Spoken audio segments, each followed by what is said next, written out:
Não basta estar no jardim. Essa é a ministração que Deus tem para nossas vidas no dia de hoje, onde quer que você esteja. Vamos ler primeiro João, capítulo 18, versículo 1, que diz assim: Depois de dizer isto, Jesus saiu juntamente com seus discípulos para o outro lado do ribeiro de Cedron, onde havia um jardim, e aí entrou com eles. Amém? Não basta estar no jardim é o tema da ministração de hoje, como eu havia falado.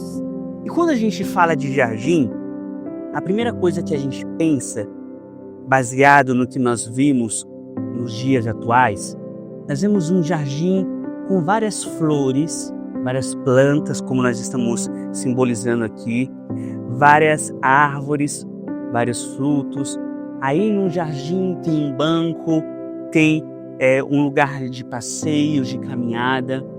Nós vemos hoje em dia, em todos os lugares de São Paulo, do Brasil e do mundo, diversos modelos de jardim. Jardim para que serve? Nos dias de hoje, serve para lazer, serve para termos comunhão com a nossa família, serve para que possamos estar fazendo um piquenique, talvez, fazendo uma caminhada, para várias situações baseado nos jardins que hoje nós temos no planeta Terra. Só que a palavra de Deus diz, como nós acabamos de ler em João capítulo 18, versículo 1, que Jesus, ele saiu juntamente com alguns discípulos, para quê? Para um outro lado de um ribeiro, lá em Cedron, onde havia naquele lugar o quê? Um jardim. Só que o jardim de antigamente não é o mesmo jardim dos dias de hoje. Então, o que isso tem a ver com a ministração que Deus quer trazer para as nossas vidas na data de hoje, no momento de hoje, onde você está? Primeiro, aqui, se nós continuarmos lendo a história de João, nós vamos ver que lá em João capítulo 18, versículo 4 e 5, continua dizendo assim: Então Jesus, lá no jardim que nós estamos comentando aqui, então Jesus, sabendo de tudo o que ia acontecer com ele, adiantou-se e perguntou-lhe: A quem vocês estão procurando? Eles responderam: A Jesus o Nazareno. Então Jesus lhe disse: Sou eu. Ora, Judas o traidor também estava com eles. Versículo 6 diz assim: Quando Jesus lhe disse isso, sou eu, recuaram e caíram por terra. O que nós acabamos de ler é a história onde Jesus é traído. Como assim? É onde Judas faz o plano para trair Jesus. E naquele momento tinha alguns discípulos. E nesse exato instante onde Jesus estava junto com seus discípulos em um jardim, o que aconteceu? Os soldados chegaram procurando: quem é Jesus? Quem é esse? E aí ele disse: sou eu. Só que nesse momento que ele fala sou eu, eles simplesmente recuaram e caíram por terra diante da presença de Jesus, diante da presença de Deus, e ali estava naquele jardim. E nos dias de hoje, trazendo para a nossa realidade, para o nosso momento, quem estamos buscando? Quem estamos buscando? Naquele instante, como nós lemos, naquele jardim, estavam buscando Jesus. E nós procuramos Jesus? Sim. Mas muitas vezes procuramos Jesus para o objetivo errado. Sim, é isso mesmo. Nós procuramos Jesus, assim como aqueles soldados estavam procurando ele, por um objetivo errado, que era pegar ele e levar para a cruz, para dar uma sentença e ali, de uma certa forma que nós entendemos já, cumprir o grande plano de Deus. Mas eu te pergunto, e você? Está buscando Jesus? Sim, claro. Mas Para qual motivo? Para qual objetivo? E muitas vezes buscamos Jesus para o objetivo errado, como aqueles soldados estavam buscando Jesus para o objetivo errado. Eu te chamo para andar comigo e eu sei que você vai falhar em alguns momentos. Jesus muitas vezes faz isso conosco. Mas quando isso acontece, quando nós falhamos em alguns momentos, Jesus, fala para você: continuo te usando, continuo te amando. O que eu quero dizer para você é, mesmo que nós estejamos buscando Jesus com o objetivo errado, mesmo falhando, mesmo errando, mesmo pecando, mesmo agindo de uma maneira que não agrada a Deus, ele continua do nosso lado falando assim: eu ainda vou te usar, eu ainda vou te amar, eu ainda vou continuar contigo, não importa a situação. Sabe por quê? Porque existe a graça. E graça é favor imerecido. É mesmo quando não merecemos, mas Deus nos dá. E você vai entender no decorrer da ministração que quando nós reconhecemos isso e entendemos o que é estar no jardim, ou seja, que não basta estar no jardim, nós temos essa graça, temos esse objetivo. E o que isso representa no nosso dia, trazendo de uma forma simbólica, no sentido figurado, através de uma parábola, como Jesus usava muitas vezes, é que deixamos entrar no jardim o que não pode. Isso mesmo, deixamos entrar no jardim o que não pode. O jardim está aqui, eu estou em um momento de presença com Deus, eu estou num momento de busca, talvez com o objetivo errado, mas eu estou no jardim. Só que esse jardim, nós vamos entender o que é, não é um simples jardim. Não adianta eu simplesmente estar no jardim, ou seja, não adianta eu simplesmente estar na igreja, não adianta eu simplesmente dizer que sou filho de Deus, não adianta eu falar que Jesus é o meu Senhor, não adianta se eu não souber o verdadeiro significado do jardim, não adianta se eu simplesmente ficar, ou seja, simplesmente ir para a igreja, simplesmente falar e não agir conforme eu devo agir. E muitas vezes, pior do que isso, como eu acabei de falar, deixamos entrar no jardim o que não pode. Nós deixamos talvez entrar situações como vícios, situações que nos trazem dor, está do lado de fora do jardim, como nós estamos representando agora. Nós muitas vezes deixamos talvez a tecnologia invadir o jardim, que é o secreto nosso com Deus.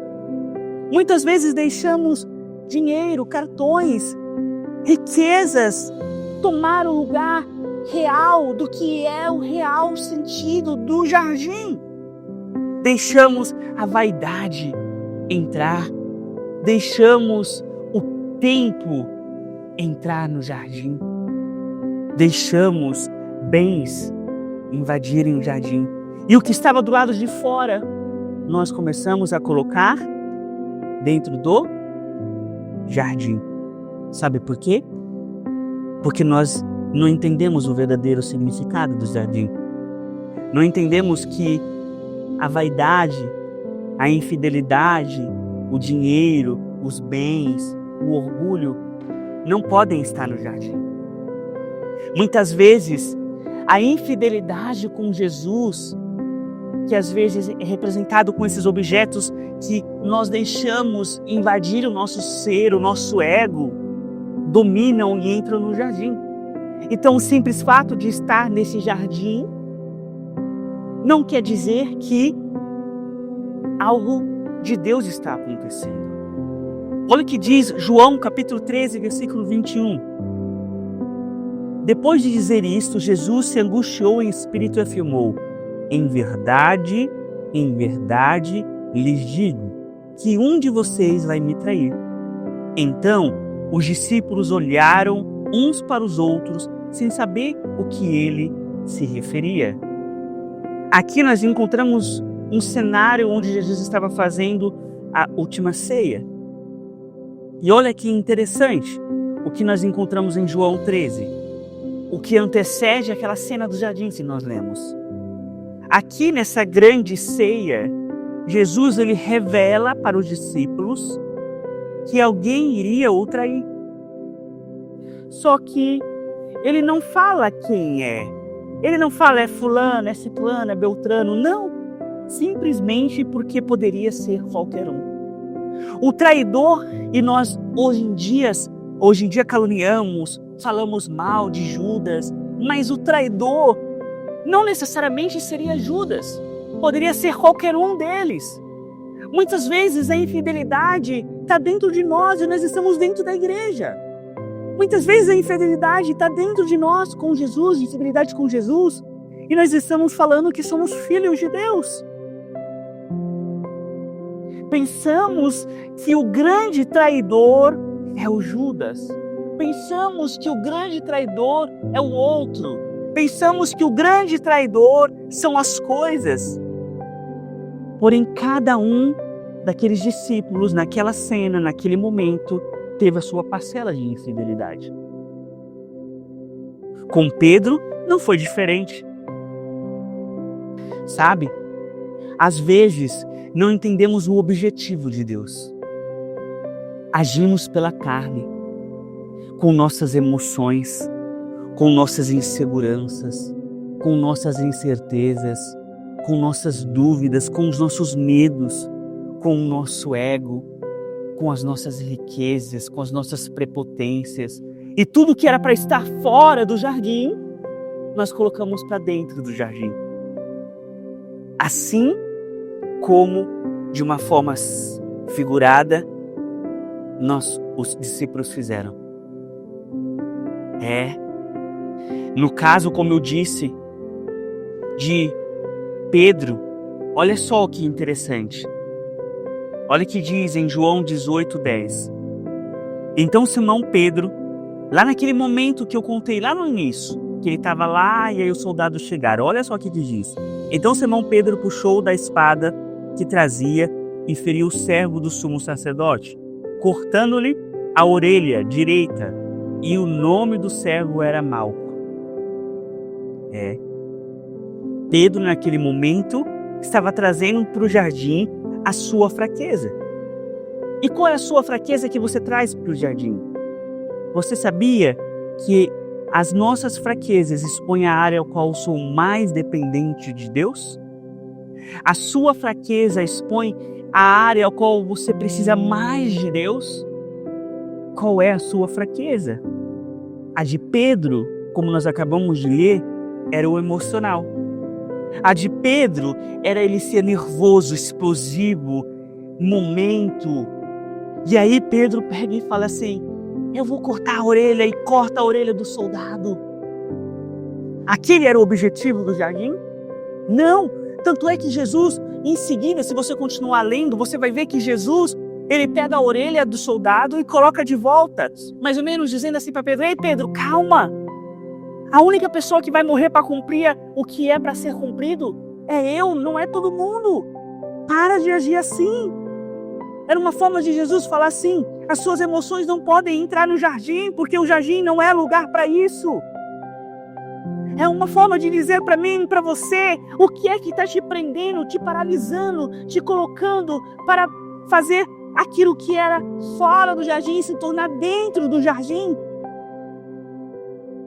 O que é? É medo, insegurança, angústia, como eu falei, alguns exemplos. Pedro, naquele momento, era o emocional. Pedro, naquele momento, era o emocional. Olha que interessante. Depois, em João, capítulo 18, versículo 16, o que diz? Pedro, porém, ficou de fora, junto à porta. Aqui nós estamos falando de uma outra cena.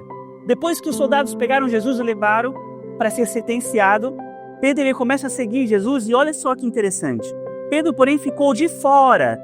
Não estava no lugar onde Jesus estava que os soldados levaram. Junto à porta, próximo. O outro discípulo, que era conhecido do sumo sacerdote, saiu.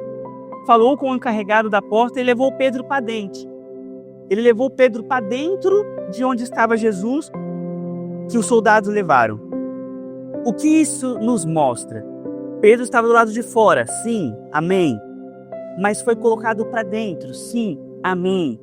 Todavia, naquele exato momento que ele poderia fazer a diferença, ele foi infiel. Exatamente. Nós temos que ter a certeza que no caminho podemos falhar.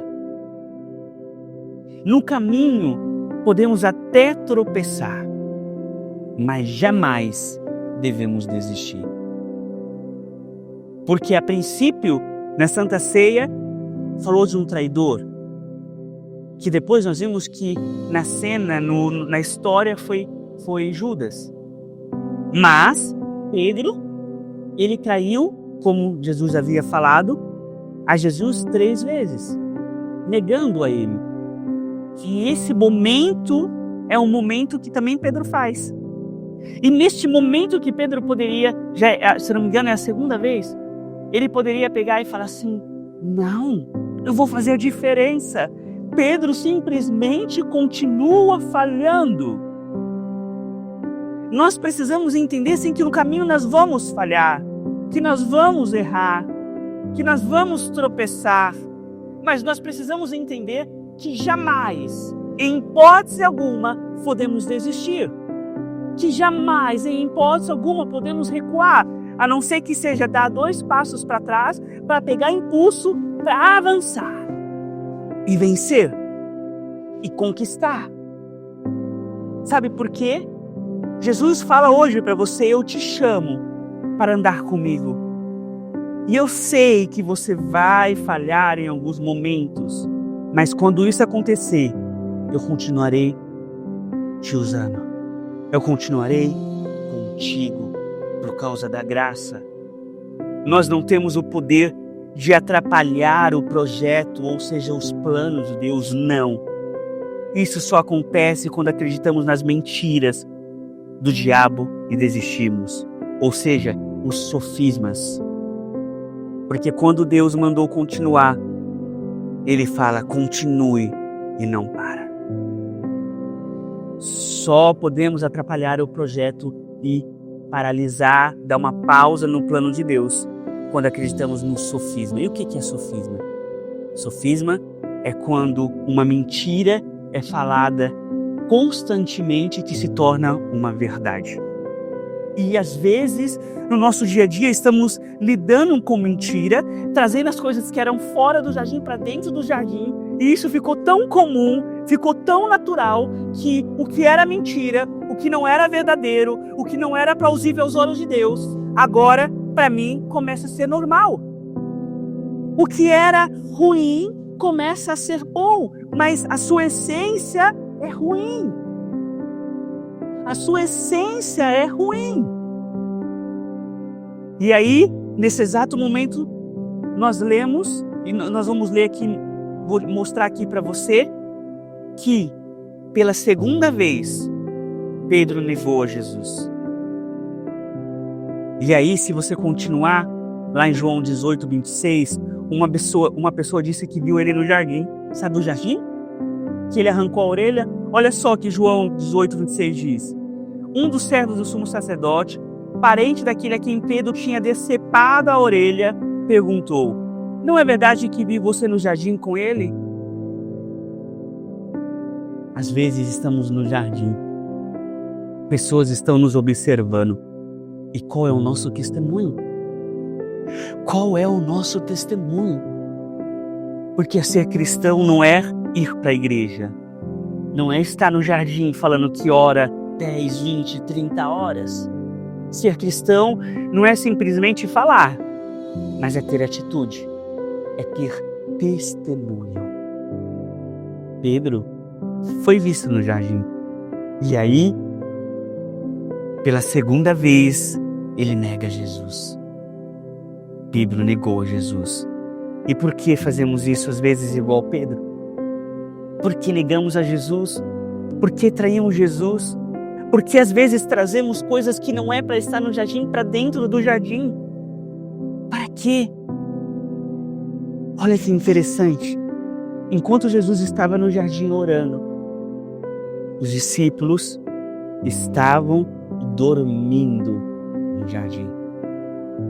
Mateus 26, 40, 41 diz assim: Então voltou aos seus discípulos e os encontrou dormindo.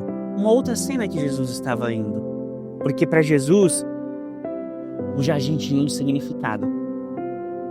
Para Jesus, se você for analisar, todas as vezes que ele vai orar, que ele vai conversar com Deus Pai, ele vai em um jardim. E aí, Mateus 26, 40, continuando, diz assim: Então voltou aos seus discípulos e os encontrou dormindo. Vocês não puderam vigiar comigo nem por uma hora? Perguntou ele a Pedro. Vigiem e orem para que não caiam em tentação. O espírito está pronto, mas a carne é fraca.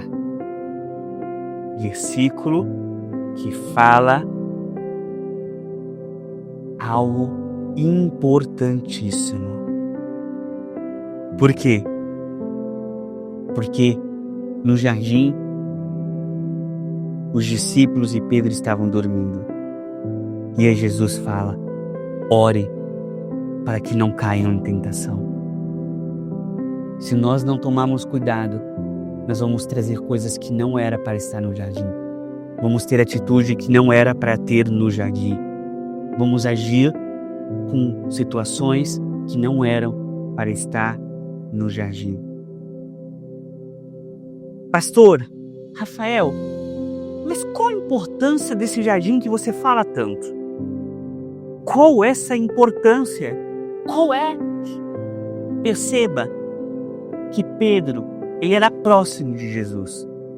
Pedro, Tiago e João eram os mais próximos e sabiam a importância do jardim, mas deixou entrar as outras coisas lá dentro. Eles sabiam que o jardim era um lugar diferenciado, um lugar para adorar, um lugar para ter relacionamento com Deus, para conversar, para orar, para buscar. Por isso eu te digo, hoje é o tema dessa ministração, não basta estar no jardim, precisamos entender a importância e o propósito do jardim. E qual é esse propósito e qual é essa importância que tanto você fala, Rafael? Jardim é lugar de relacionamento. No jardim se tem relacionamento com Jesus. No jardim se tem relacionamento com Deus. E esse é o principal objetivo do jardim, lugar de relacionamento. No Éden, sabe o jardim do Éden? Lá em Gênesis, ao qual tudo aconteceu, onde houve a traição, onde houve tudo, lá de Adão e Eva, a cobra e a história que você já conhece. Isso. Deus tinha relacionamento com Adão e Eva. O primeiro jardim da história do mundo. Adão e Eva tinham relacionamento, porque a palavra de Deus diz que todos os dias Jesus ia até o jardim para conversar com Adão e Eva. Os jardins são lugares cercados sim por vegetações e muitas árvores frutíferas. Sim. Dessa forma, por causa dessas árvores, dessas vegetações, é necessário ter água para alimentar esse jardim. É preciso regar todo o jardim. É preciso fazer com que as flores tenham vida. E para se ter vida nas flores, nas árvores e tudo que há no jardim da natureza, precisa ser alimentado com água. Para ela continuar viva, para ela continuar sobrevivendo. Sabe que no jardim, ou em uma situação do nosso dia a dia, uma laranja podre contamina as outras. Amém? Só que, diferente de um jardim ou de uma outra situação, um corpo doente, uma pessoa doente, ao se concentrar ao corpo de Cristo, ela se cura. É diferente. O que eu estou querendo dizer? Que Não basta você estar na igreja que representa o jardim. Não basta você falar que ora. Não basta você falar que ajuda. Não basta você falar que tem todas as características de um cristão. Cristão significa parecido com Cristo. Uma pessoa que acredita em Cristo. Não basta. Sabe por quê? Porque se você está no jardim e não saber a importância, se você está no jardim e não se alimentar do que realmente importa, nada vai valer a pena. Nada vai adiantar, nada vai avançar, nada vai prosseguir, nada vai frutificar. Sabe por quê? A palavra de Deus diz que Jesus é a água da vida, é quem alimenta o jardim. É Jesus. Alimente o jardim que está dentro de você, hoje, onde quer que você esteja. Sabe por quê? Porque quando você se alimenta do que é o certo, ou seja, da água da vida que é Jesus, através do relacionamento que é o lugar do jardim, que era o que Jesus fazia com os seus discípulos enquanto estava na terra, que era o que Deus fazia com Adão e Eva quando tinha relacionamento todos os dias com eles antes dele pecar. Aí, tudo vai mudar, tudo vai avançar, tudo vai dar certo e você vai entender o significado do jardim. Olha o que diz João capítulo 4, versículo 13. Jesus respondeu: quem beber desta água voltará a ter sede. É a água normal. É a água que muitas vezes nós tomamos. Água que parece que vai nos alimentar, nos parar de ter sede, mas não. Aí ele continua: mas aquele que beber da água que eu lhe der, nunca mais terá sede. Pelo contrário, a água que eu lhe der será nele uma fonte a jorrar para a vida eterna. Olha que fantástico, que lindo que Deus está falando para nós hoje. Continuando um pouco mais para frente, em João 7,37 diz assim: no último dia, o grande dia da festa, Jesus se levantou e disse em alta voz: se alguém tem sede, venha a mim e beba. Quem crê em mim, como diz a Escritura, do seu interior fluirão rios de água viva. Ou seja, Jesus é a água viva que pode trazer vida para você, para sua casa e para todos aqueles que você ama. Sabe por quê? Não podemos mais trazer coisas de fora para dentro do jardim, que vai nos atrapalhar de entender o verdadeiro significado do jardim. Não podemos mais, talvez, estar dentro do jardim, fazendo as coisas que são certas, aparentemente, mas não ter um relacionamento verdadeiro, sincero com Deus, porque o relacionamento sincero e verdadeiro com Deus é o objetivo principal do jardim, desde o jardim do Éden até os dias de hoje. E isso, sabe o que vai acontecer? Quando nós entendemos isso, quando nós temos relacionamento, quando nós temos intimidade com Ele, nós vamos beber da água viva, que é quem vai nos alimentar e vai nos trazer esperança, vai nos trazer força, vai nos trazer ânimo, vai nos fazer coragem. É isso. E por que tudo isso no jardim? O primeiro Adão, lá no jardim, fracassou. Mas a esperança é que o segundo Adão, que é Jesus, triunfou no jardim. Adão, no jardim, se escondeu, lá em Gênesis 3:8. Mas Jesus, no jardim, se revelou para mim e para você, dizendo: eu quero ter um relacionamento contigo, eu quero ouvir os seus problemas, eu quero ouvir as suas dores, eu quero conversar contigo para me saber o que tu passas. Sabe por quê, meu querido? Jesus, ele não toma iniciativa por você. Sabe por quê? Às vezes você fala assim: por que Jesus sabe de todas as coisas? Ele não é o alfa e o ômega, princípio e fim? Ele não sabe de tudo? Sabe. Mas por que que talvez então ele não toma a iniciativa? Porque existe algo que se chama livre-arbítrio. E isso ele não se mexe. Ele não se mexe. E você tem esse livre-arbítrio. E para isso você precisa não mais se esconder. Entenda o propósito do jardim. Chega de sofrimento. Beba da água da vida e entenda o verdadeiro propósito do jardim, que é relacionamento, que é intimidade. Não basta estar no jardim, porque o propósito do jardim é relacionamento. Não é igual o jardim que nós temos hoje, no dia a dia, na realidade. Mas o jardim, de uma forma simbólica, de uma forma como parábola, no sentido figurado, é relacionamento.